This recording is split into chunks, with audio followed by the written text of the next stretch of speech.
Hello student, how are you? All good.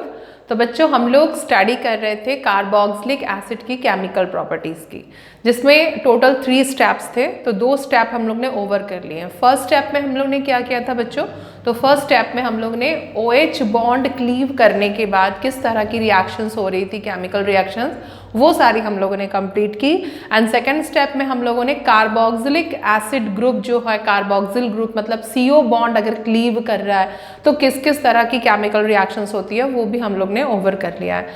आज हम लोग कार्बोक्सिलिक एसिड के साथ जो एल्काइल ग्रुप लगा होता है वो किस तरह से केमिकल रिएक्शन में पार्टिसिपेट करेगा, वो आज हम लोग देखेंगे। ठीक है, तो सबसे पहले तो आप हेडिंग लगा लीजिए,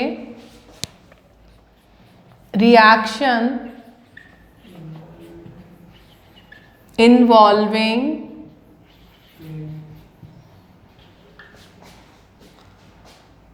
alkyl group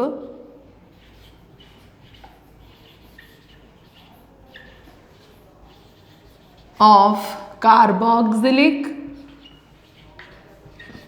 acid।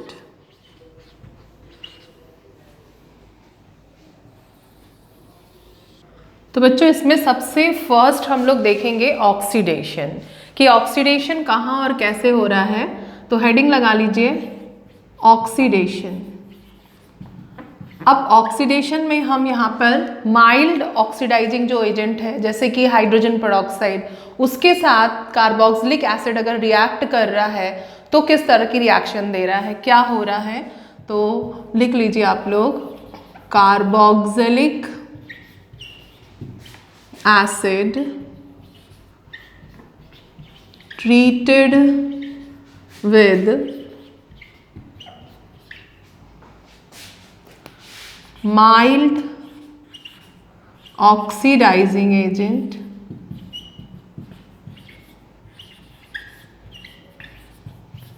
Suppose H2O2 हम यहाँ पर लेंगे, अल्काइल ग्रुप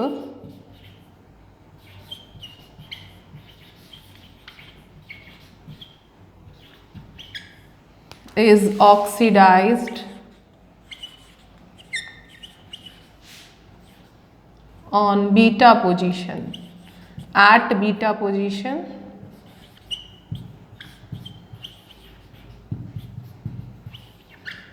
तो होता क्या है कि अगर हम लोग कार्बोक्सिलिक एसिड को ऑक्सीडाइज करते हैं किसी भी माइल्ड ऑक्सीडाइजिंग एजेंट से, तो जो कार्बोक्सिलिक एसिड का अल्काइल ग्रुप होता है, या alkyl group of carboxylic acid भी मैं यहाँ लिख सकती थी, बट आप लोग को पता है कि अल्काइल ग्रुप हमारा कार्बोक्सिलिक एसिड का ही होगा। तो alkyl group is oxidise at beta position. तो सबसे पहले तो आपको बीटा और अल्फा पोजीशन क्या होती है वो पता होना चाहिए।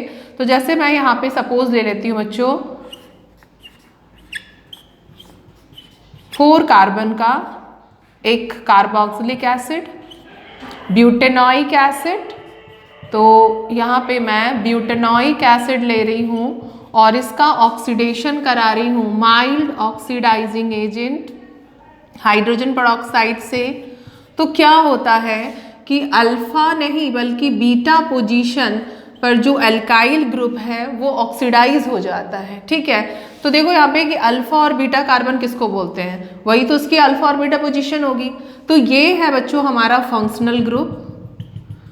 फंक्शनल ग्रुप का कार्बन डायरेक्टली जिस कार्बन से, मतलब फर्स्ट कार्बन से जिससे बॉन्डेड है अल्काइल ग्रुप से, वो होता है अपना अल्फा, एंड देन उसके बाद वाला होता है बीटा, उसके बाद वाला gamma, delta and so on. ठीक है, तो आपको याद रखना है कि जो भी हमारा फंक्शनल ग्रुप है वो फंक्शनल ग्रुप जिस भी कार्बन के साथ डायरेक्टली बॉन्डेड है, कोई भी हो सकता है, जैसे यहाँ पर तो कार्बोक्सिलिक ग्रुप है, OH रहेगा, तो OH जिस कार्बन से डायरेक्टली बॉन्डेड है वो कार्बन ही अल्फा कार्बन होगा, मीन्स ये हमारी अल्फा पोजीशन है, और उसके बाद वाला beta and then gamma. Okay, तो क्या करना है, यहाँ पे अल्फा कार्बन या अल्फा एल्काइल ग्रुप ऑक्सीडाइज नहीं हो रहा, कौन सा हो रहा है, बीटा। तो बीटा का जो एक हाइड्रोजन है, या मैं बोलूं कि बीटा कार्बन है, कुछ इस तरह से ऑक्सीडाइज हो जाएगा बच्चों, एक हाइड्रोजन यहाँ और यहाँ पर एक ऑक्सीजन के साथ ये आ जाएगा हाइड्रोजन, CH2 था ना, तो यहाँ पर एक आ गया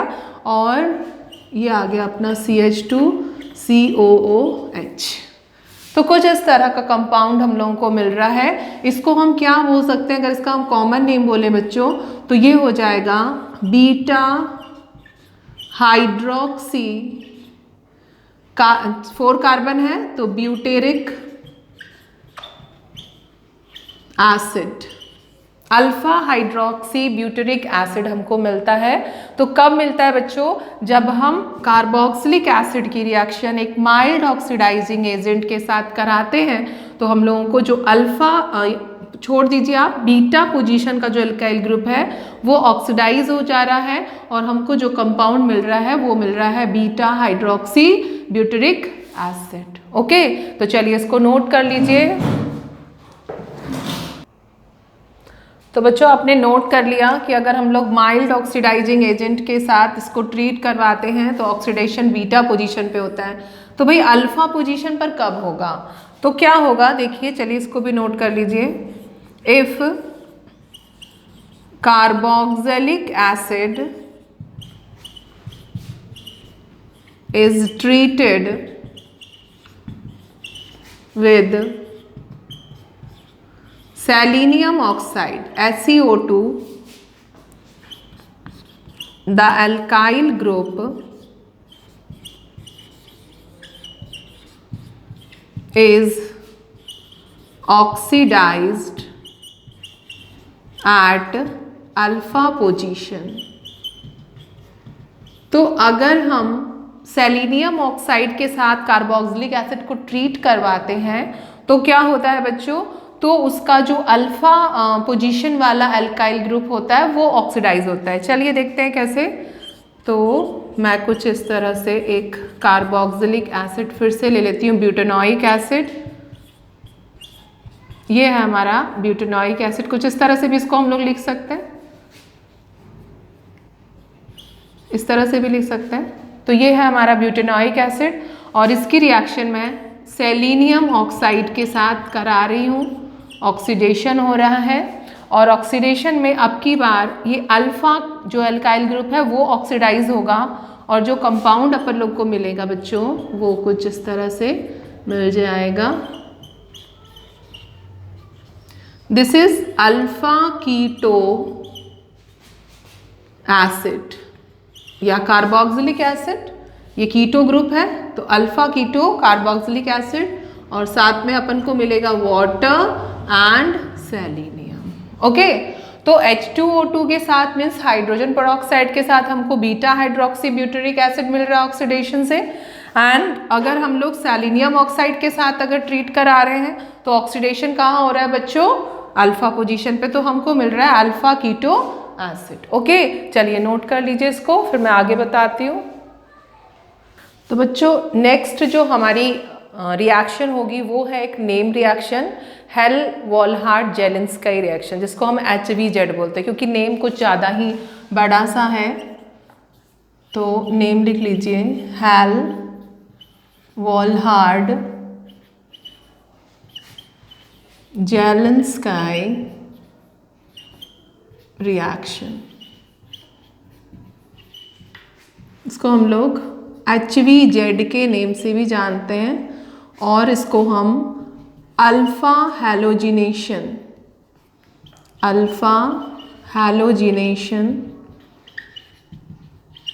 रिएक्शन भी बोलते हैं।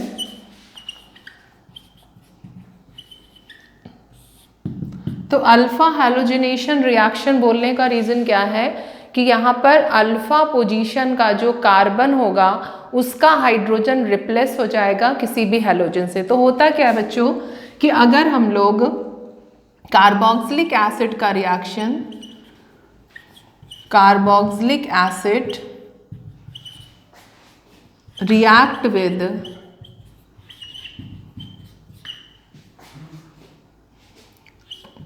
क्लोरीन और ब्रोमीन, दोनों में से किसी एक हैलोजन की भी को भी हम ले सकते हैं।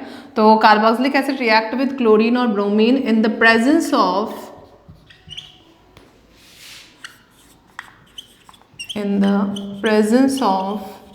रेड phosphorus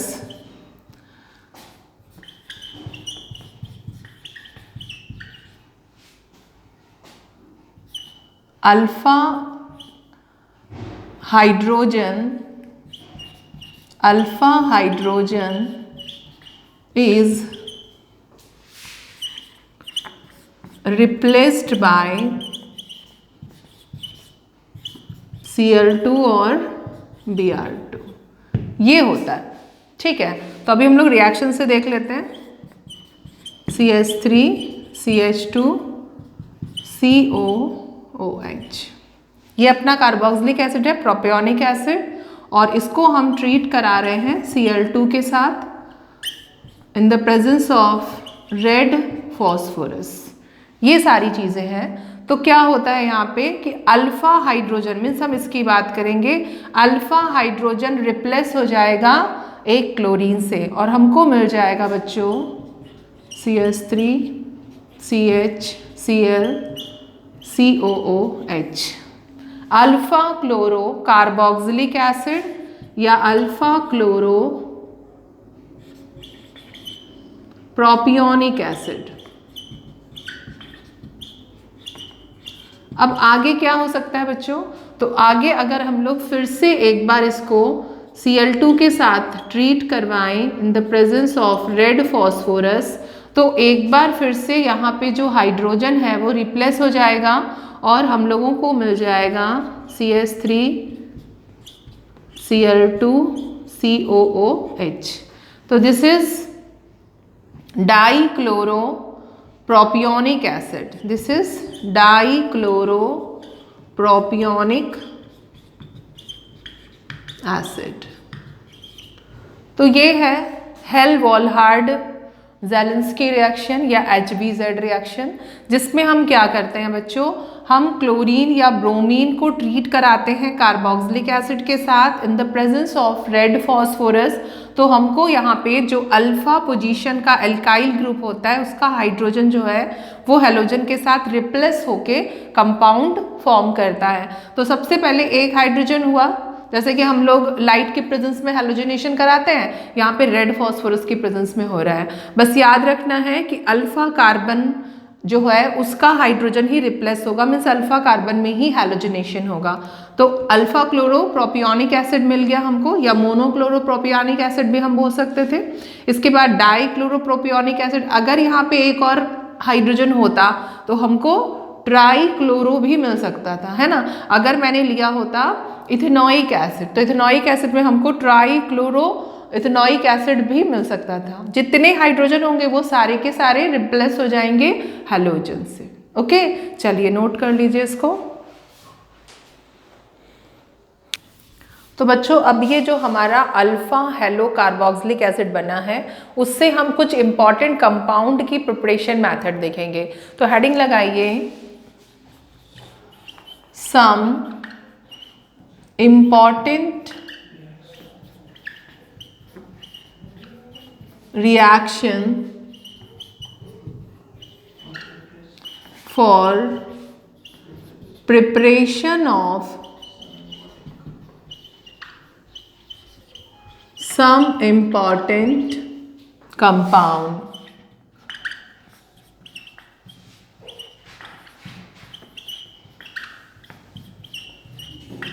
तो वो इम्पॉर्टेंट कंपाउंड्स कौन कौन से हैं बच्चों? तो सबसे पहले हम लोग इससे अल्फा एमिनो एसिड प्रिपेयर करेंगे। तो उसके लिए हम लोग सबसे पहले एक कार्बोक्सिलिक एसिड ले लेते हैं।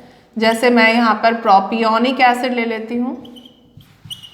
प्रोपियोनिक एसिड में कार्बोक्सिलिक एसिड के जस्ट जो एडजेसेंट कार्बन है वो हमारा अल्फा कार्बन है एंड देन ये बीटा। तो अल्फा हेलो हमको चाहिए, अल्फा हेलो कार्बोक्सिलिक एसिड चाहिए। तो मैं यहाँ पर इसको अल्फा हेलो कार्बोक्सिलिक एसिड में चेंज कर रही हूँ।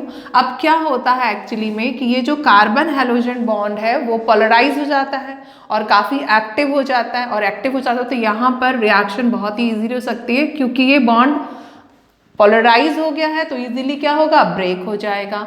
तो हम क्या करते हैं बच्चों, इसकी रिएक्शन अमोनिया के साथ करवा देते हैं। तो अमोनिया में जो ये 3 हाइड्रोजन है उसमें से एक हाइड्रोजन यहाँ से चल दिया, ठीक है, कुछ इस तरह से, और यहाँ पे कार्बन हैलोजन में इसके ऊपर नेगेटिव, क्योंकि इलेक्ट्रोनेगेटिविटी ज़्यादा है, इसके ऊपर पॉजिटिव आ जाएगा। तो ये वाला जो प्रोटॉन है उसको ये एक्सेप्ट करके क्या बना लेगा, HCl, और यहाँ पे जो NH2 ग्रुप है नेगेटिव वो इस कार्बोकैटायन के पास आ जाएगा और हम लोग को मिल जाएगा बच्चों alpha amino acid. This is alpha amino acid. तो कुछ इस तरह से अल्फा एमिनो एसिड बनाए जा सकते हैं, किससे, this is alpha halo acid या alpha halo propanoic acid. Okay, तो हम बोल सकते हैं कि जो अल्फा हेलो प्रोपियोनिक एसिड है या ब्यूटेरिक एसिड है react with ammonia to form alpha amino acid. Okay, तो इस रिएक्शन को नोट करिए।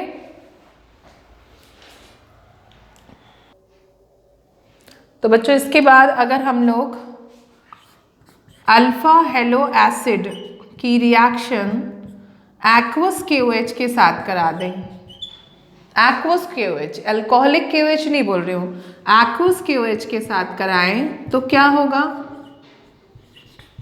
तो यहाँ पे ये जो पोटेशियम और हाइड्रोक्सिल के बीच का बॉन्डिंग है वो इस तरह से ब्रेक हो जाएगा और यहाँ पे Cl negative and carbon positive, carbocation form हो गया। तो यहाँ पे ये जो नेगेटिव पार्ट है बच्चों वो इस पॉजिटिव के साथ KCl बना लेगा।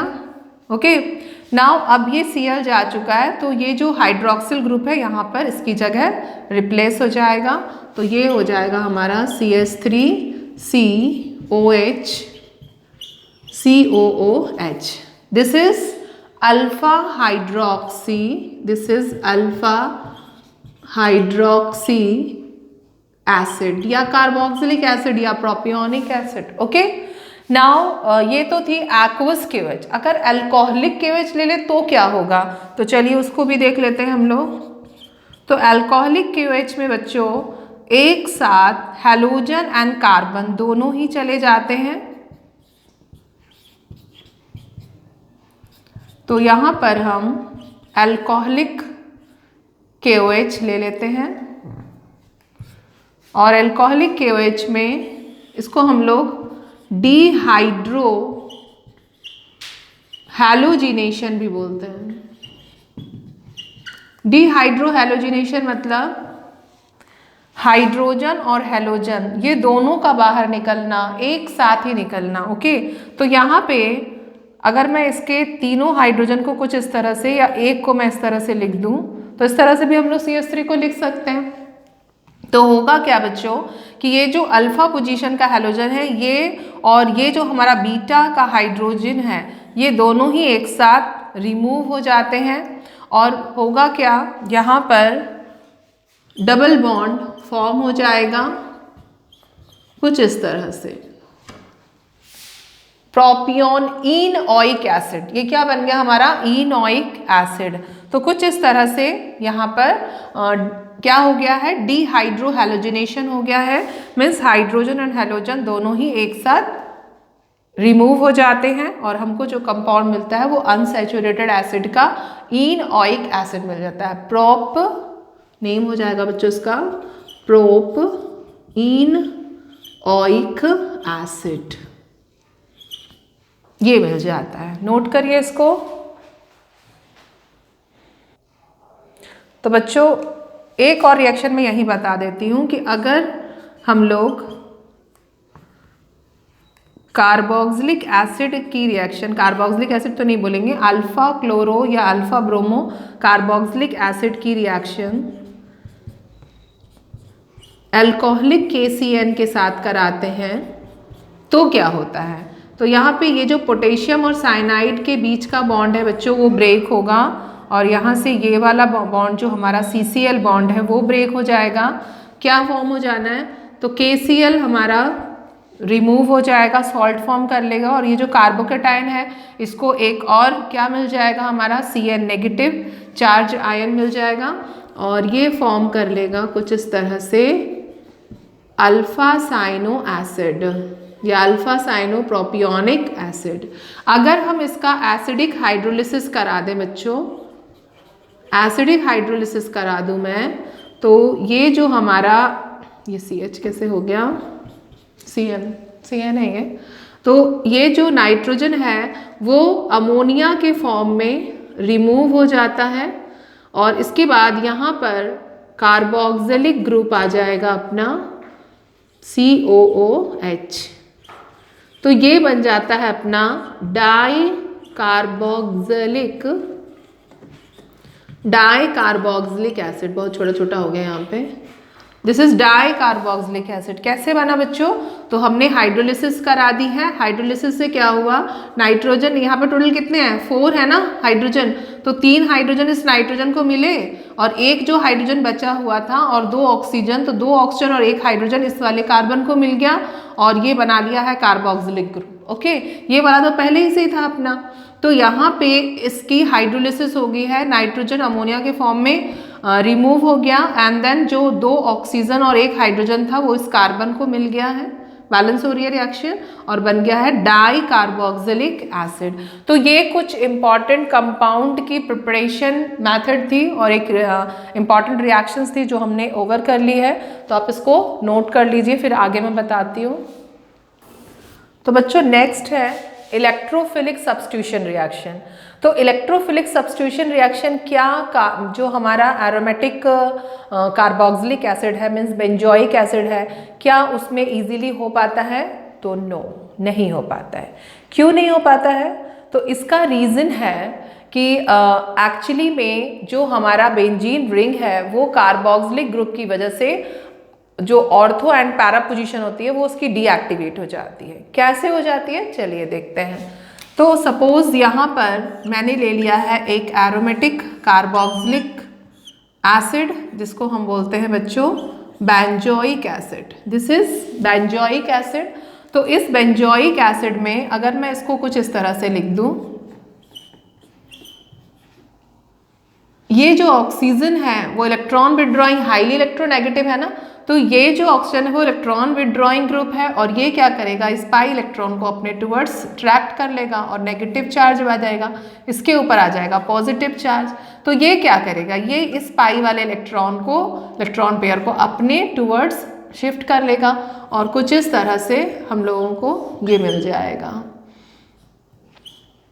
कुछ इस तरह से ये, और यहाँ पे आ जाएगा बच्चों पॉजिटिव चार्ज। यहाँ पे रेजोनेंस स्टार्ट हो गया, ठीक है। अब क्या होगा, ये पॉजिटिव चार्ज यहाँ अच्छा नहीं लग रहा है इस कार्बन को, तो ये उसकी हेल्प करेगा, ये चला जाएगा इसके पास और हमको मिल जाएगा नेक्स्ट रेजोनेटिंग स्ट्रक्चर कुछ इस तरह से बच्चों।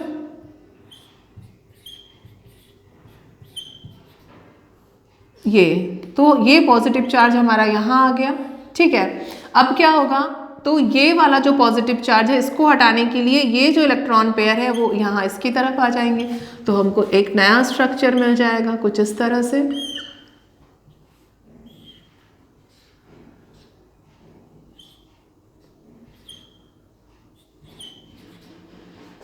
अच्छा, यहाँ पे डबल बॉन्ड अपना छूट रहा है ना। अब क्या होगा, तो ये जो पॉजिटिव चार्ज है इसको हटाने के लिए अब ये वाला जो इलेक्ट्रॉन है, इलेक्ट्रॉन का पेयर है वो यहाँ आ जाएगा। ओके, नाउ अब क्या होगा, तो अब हमको नेक्स्ट स्ट्रक्चर मिल जाएगा कुछ इस तरह से।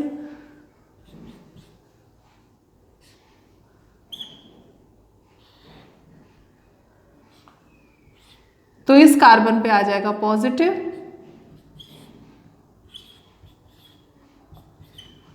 अब इस कार्बन के ऊपर पॉजिटिव आया है तो ये वाले ऑक्सीजन को अच्छा नहीं लगेगा, ये इसको दे देगा और हमको मिल जाएगा एक और स्ट्रक्चर।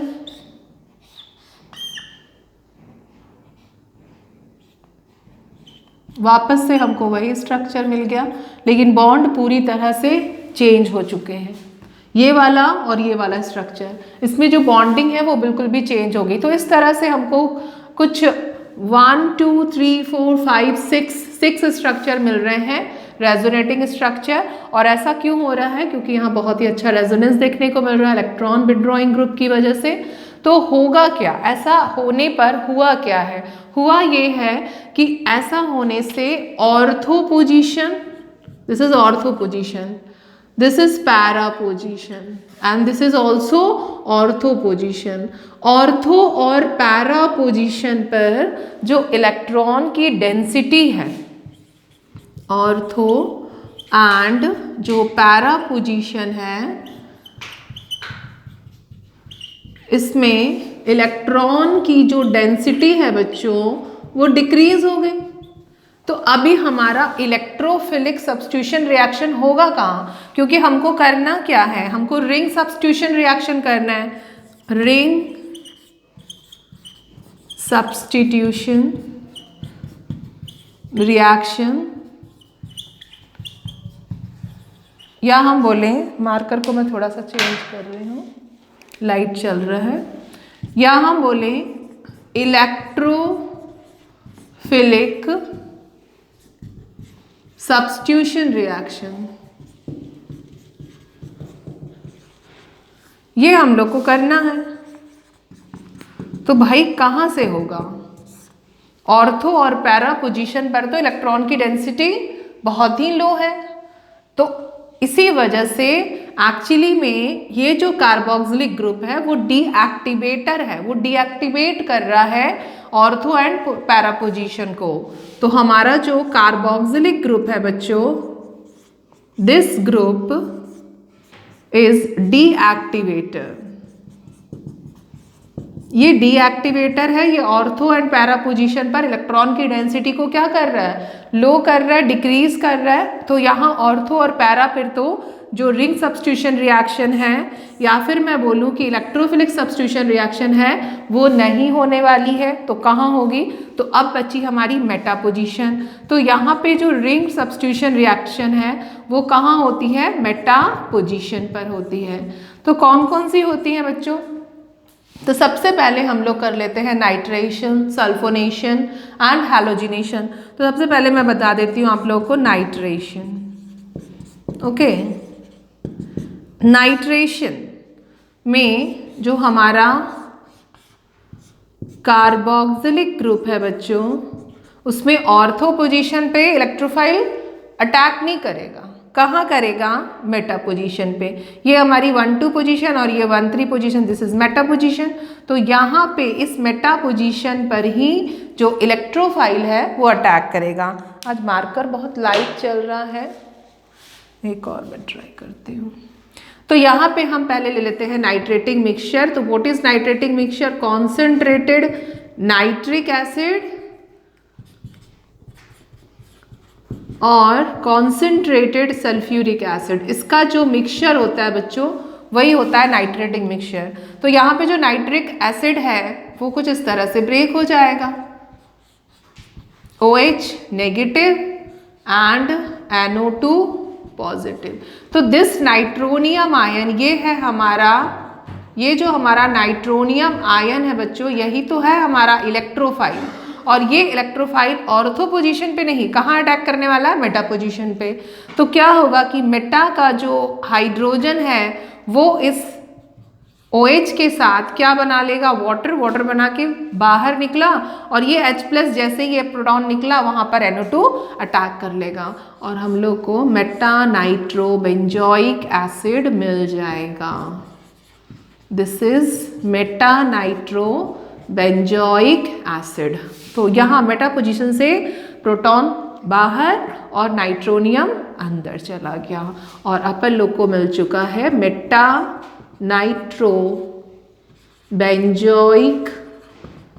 एसिड। तो ये तो हो गई रिंग सब्स्टिट्यूशन की बात। तो यहाँ मैंने जो इम्पॉर्टेंट बातें बताई है बच्चों वो आपको ध्यान में रखना है कि जो हमारा रिंग सब्स्टिट्यूशन रिएक्शन है वो कहाँ होगा, या इलेक्ट्रोफिलिक सब्स्टिट्यूशन कहाँ होगा? Meta position. क्यों होगा? क्योंकि कार्बोक्सिलिक एसिड ग्रुप जो है वो इलेक्ट्रॉन विड्रॉइंग ग्रुप है, जो कि क्या करने वाला है? ये ग्रुप डीएक्टिवेटर है, ये डीएक्टिवेट कर देगा ऑर्थो एंड पैरा पोजीशन को, और वहाँ पर जो इलेक्ट्रॉन की डेंसिटी है वो डिक्रीज हो जाती है। इसलिए जो इलेक्ट्रोफाइल है वो वहाँ पर अटैक नहीं करता। तो अटैक कहाँ पे करेगा? मेटा पोजीशन पे।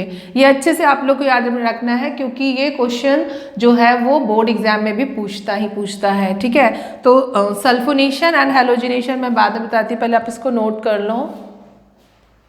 तो बच्चों अभी 2 हमारी रह गई हैं इलेक्ट्रोफिलिक सब्स्टिट्यूशन, जिसमें नेक्स्ट है हमारा हैलोजिनेशन। अब हैलोजिनेशन में भी ब्रोमिनेशन बहुत ही इजीली होगा इसमें, तो हम ब्रोमिनेशन ही करेंगे। ब्रोमिनेशन के लिए हम क्या करने वाले हैं बच्चों, तो हम बेंजोइक एसिड की रिएक्शन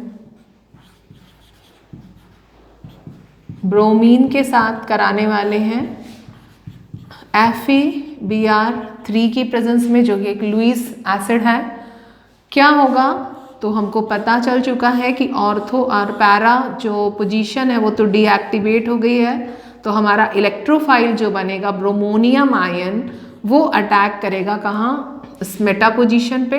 तो यहाँ से हाइड्रोजन जो H+ है वो निकल जाएगा। कुछ इस तरह से ये ब्रेक होते हैं, heterolytic fission, Br negative and Br positive. तो ये नेगेटिव पॉजिटिव तो क्या बना लेंगे बच्चों, HBr, और ये जो ब्रोमोनियम आयन है वो यहाँ पर इसकी पोजीशन ले लेगा और हम लोग को मिल जाएगा Meta bromo benzoic acid, benzoic acid. Okay, now next है अपना सल्फोनेशन। सल्फोनेशन में क्या करेंगे बच्चों, तो सल्फोनेशन में हम बेंजोइक एसिड की रिएक्शन सल्फ्यूरिक एसिड के साथ कराते हैं। अब सल्फ्यूरिक एसिड किस तरह से ब्रेक होगा बच्चों, तो ये हम लोगों को OH negative and HSO3 positive, कुछ इस तरह से ये सल्फोनियम में ब्रेक होता है। अब ये सल्फोनियम जो हमारा है वो मेटा पोजीशन पे अटैक करेगा और मेटा पोजीशन का जो प्रोटॉन है वो इस हाइड्रोक्सिल ग्रुप के साथ वाटर फॉर्म कर लेगा। कुछ इस तरह से ये मेटा पोजीशन का जो हाइड्रोजन है वो H+ के फॉर्म में रिमूव हो जाता है और OH के साथ मिलकर, यहाँ मैं लिख दूँ सबसे पहले, वाटर बना लिया। और अब जो अपना ये बेंजोइक एसिड है ये जहाँ से निकला वहाँ से ये सल्फो ग्रुप आ गया अपना। तो this is Meta sulpho benzoic acid. Okay, तो ये हो गई हमारी सारी reaction over, chemical properties over, और इसी